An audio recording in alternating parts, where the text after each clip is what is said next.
What is happening, guys? Boss Sniper Beavetto bringing you a Monster Hunter World video. Today we're going to take on the Rathian. Now, we've made the insect glaive and we're using the one from the electric monster. Rathians are really weak to electricity, particularly on the heads and the tail. So my basic strategy with this monster is stay out of the way most of the time. When you get an opportunity to strike the head, always go for it. So because of the length of these fights, I've done quite a bit of damage to it already. This is the last 15 minutes of the fight. So here it's got a bit distracted by the Baroth, and this is an excellent opportunity to score some easy hits while it's concentrating. That attack where it pauses for a second and then does a backflip over, you really got to learn when it's going to do that attack. It's going to poison you, sometimes it stuns you. It's a really high hitting attack. Staying out of the way is very important. In this video it doesn't catch me once with that attack because I've learned to recognise its tell. Just staying out of the way now, just while the Baroth's giving it some pain. While it's sending that fireball out, there's an opportunity just to jump in and get hold of the tail. Step into the side of that spin attack. Not getting too greedy with this monster, just doing 2 hits, move out of the way. If you are going to take it on while the Baroth is hanging around, don't do what I just did. Make sure you keep an eye on both of them and just let them beat each other up for a while. Important to remember that Baroth will be dropping shinies. Sometimes they are fertile mud, which are a pain to collect, so always take the opportunity to pick them up. And what you just saw there, the Baroth got hit by that backflip attack, knocked it for 6. So Rathian does plenty of standing around and these little kind of fake screams. Flying off now. Gonna just go and pick it up at the next area. For some reason Baroth was really keen to get over there after her. So when it flies up in the air and it does that flip over attack, it's going to land with its head pretty much where it was when it first did the attack. So you know you've got a headshot coming up. Ditto with that fireball. If you're out of the way of it, the head is going to be pretty much staying in one position. Get around the side and give it a hit. So I've scored 3 or 4 headshots there. I was hardly in any danger of being hit at all. These little nibbles that it does just kind of roll away from, nothing too dangerous with it. That swooping attack can be dangerous, but being over to the side is just a really great place to be. Being in front of the Rathian is a terrible place to be. It's got these fireballs that it sends out there, it's got the flip attack. So keeping over to one side, always circling around it and just having a think about what we're doing. So Baroth has kindly brought the Rathian over here to us now. So the flip attack again, we know where it's going to land, we know where its tail's going to be, score a couple of decent hits on it. And again, it turns around slowly, hitting it and then moving to the side, avoiding that fireball, getting some damage done while it's in its animation following the fireball.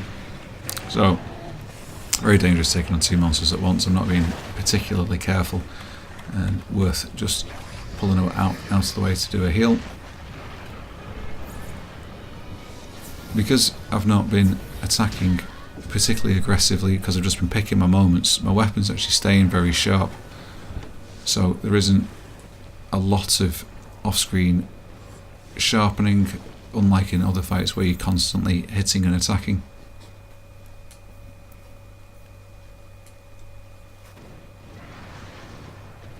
So Rathian's going to come over. When it's running out of stamina, it's going to try and charge up by going and eating some herbivore in the area.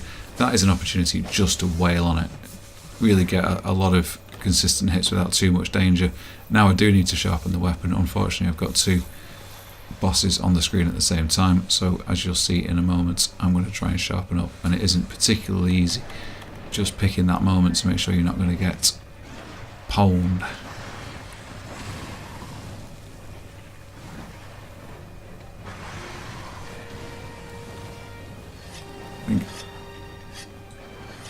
Very nearly got it done then. Always remember, if you're sharpening, just roll out the way rather than get hit. You can always have another go in a second. You'll get an opportunity. So, just done its flip attack in the air. We know where the head's going to come down. I'm going to score a couple of easy hits there, as long as you don't miss the first one. Using the thunder weapon, it absolutely hates thunder. So, it's always flinching and giving you another opportunity to get it hitting. Take the opportunity, obviously, when it's lying on the floor just to do some damage. Staying at either the head or the tail is a good idea. You get the yellow numbers coming up rather than the white just from hitting the body. I think I've broken pretty much all the parts on it now. We've got the tail came off earlier. I think the head is broken, both wings, and really it's on its last legs. Good strategy, having taken that headshot, is just to roll straight through its legs like I did there. Makes things a little bit easier. You don't necessarily have to fight it at the same time as the Baroth. I feel pretty comfortable with this creature's attack, so I got in there. So it's probably going to start limping away. Yeah, there we go. So it's going to head over to the nest area. I wasn't entirely sure where that was, so I kind of faffed about a bit. So we cut some of that out for you. Get the weapon sharp. Now, if you've got a barrel bomb, this will be the time. Place it by the head. When a creature's sleeping, the first hit that kind of wakes it up does bonus damage. Barrel bombs do fixed damage in this game, so you can score some pretty serious numbers by placing some barrel bombs next to the head and setting them off. Didn't do that on this occasion, so didn't bring any with me, but if you're struggling with a Rathian, that can help with an easy kill. Setting a trap near it is also a good idea if you want to try and capture it. Now, one thing that we hadn't seen previously in this fight until a moment, it's sending off single fireballs here, but in a minute it's going to send off a triple fireball. Now, it didn't do this very often, it only tended to do it here in this last sort of final section, but my strategy of just hanging over to the side of the first fireball and trying to nip in, well, goes spectacularly wrong right there. So just be aware that it can do a triple one. It's worth being alive to that. But if you can be down the side of it when that triple fireball's coming out, you're going to get a very long window to get your attacks in. So you can use it to your advantage, but you just need to be in the right place. So it's obviously quite aggressive in this final phase. Speeded it up a little bit because there isn't anything particularly different about the strategy. Just move away, take your time, get your attacks when you can and keep out of the way when you can't. Got slightly lucky there. And that's it. Hope that was helpful, guys. If you liked it, give me a like or a comment. If you want to see another video, please post. Thanks.